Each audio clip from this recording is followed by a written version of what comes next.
mais également de proposer des pistes de solutions à ces problèmes.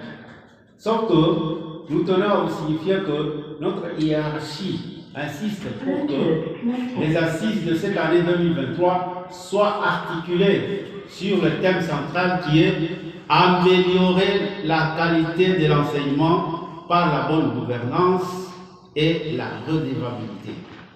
Et il faut en tenir impérativement compte lors des assises. Ce moment doit interpeller chacun de nous de la redevabilité des uns envers les autres pour que nos actions éducatives convergent vers la culture de l'excellence. Monsieur l'administrateur du territoire, distingués invités et chers participants, nous tenons à terminer cette adresse par un appel vibrant à tout le monde impliqué dans la règle d'une participation constructive permettant l'amélioration et la bonne gouvernance de notre système éducatif. Merci pour votre attention. Si je ne rectifie pas le protocole, j'invite M. l'administrateur du territoire à prendre la parole. Merci. Monsieur le chef de sous-division de BAC 1, Monsieur l'inspecteur chef de cours primaire, Monsieur l'inspecteur chef de cours secondaire, Monsieur les gestionnaires des écoles, je ne sais pas, il y a des écoles conventionnées ici ou non conventionnées, je ne sais pas.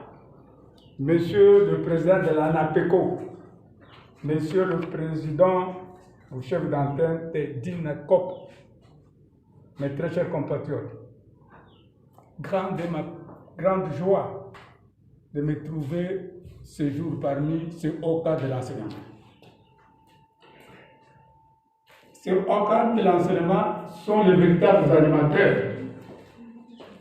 de la sous-division dite sous-division mère de l'UBAO 1.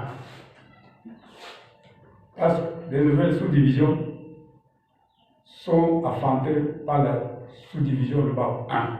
C'est pourquoi je vous dis, c'est pour moi un grand plaisir de venir représenter la maman de cette du territoire qui tenait personnellement à assister à ces assises, mais malheureusement, retenue par d'autres cachets d'État. Je disais, je viens ici ouvrir les travaux de la revue annuelle des performances pour le compte de l'année scolaire 2022-2023. En effet, l'enseignement étant le secteur de développement par excellence et se pose pour l'amélioration de la qualité de l'enseignement, bien entendu de tous. Mon souhait est que la sous-division LUBAC 1, par le fait qu'elle est dirigée par un cadre aguerri, soit toujours un exemple à suivre grâce à la qualité de ces services observés dans la gouvernance, étant donné une mère a été toujours exemplaire à ses enfants.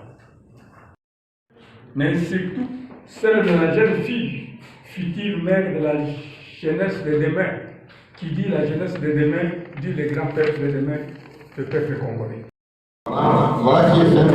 Bon, mes amis, merci. Ah, merci. Merci. Merci bien. Merci. Dans les traits de l'autorité, voilà qui ont été. Excusez, ma voix est rock à cause du rhume. Messieurs le chef de sous-division de l'FST LUBAO 1 et assises, je me remets à la sagesse qui veut qu'avant toute chose, nous puissions rendre grâce à l'Éternel Dieu qui, par sa miséricorde et son omnipotence, a permis notre présence ici et ainsi la tenue de cette grandiose rencontre éducationnelle. Nous remercions ensuite toutes les autorités tant politico-administratives qu'éducationnelles pour le maintien de la paix sociale et le fonctionnement quotidien du secteur de l'enseignement. En fait, la promotion scolaire, soutenue par la revue annuelle de performance, est un excellent cadre légitime pour réfléchir profondément sur le fonctionnement global du système éducatif dans notre entité, c'est-à-dire notre sous-division. Pour ce qui concerne l'inscription primaire et au regard de l'année scolaire qui s'achève, 2022-2023, qu'il me soit permis, bilan dans la logique traditionnelle de l'inspection. A. De l'administration. Notre administration est essentiellement interne et ne s'exerce que dans la coordination verticale, c'est-à-dire de la hiérarchie sur les subalternes.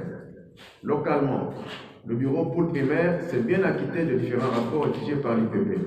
Au total, 23 rapports ont été élaborés et transmis sans préjudice de leurs répercussions sur les itinérants, malgré la réception tardive de certaines instructions. Nous ne saurons passer sous silence le partage fait avec le nouveau pôle de Saint-Héry, partage qui ramène notre juridiction aux dimensions de 11 écoles maternelles et 58 primaires. Les 11 écoles maternelles comptent au total 836 enfants, dont 424 filles. Un personnel entièrement féminin de 33 institutrices, 11 directrices et 11 surnuméraires. Leurs minimums d'infrastructures sont en détérioration. Quant au niveau primaire, les 58 écoles des réseaux confondus regorgent 18 068 écoliers, dont 8 575 filles et 9 493 garçons. Un ensemble de 413 enseignants, dont 135 femmes.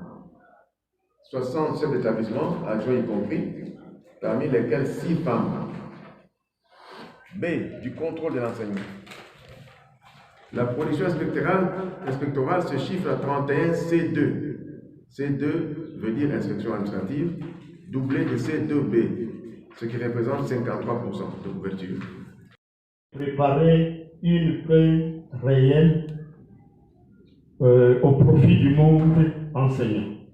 Le DINACOPE n'engage point, mais il reçoit des gestionnaires des données fiables, entre autres des actes juridiques qu'il valide et sollicite une mécanisation des agents nouvellement affectés ou engagés.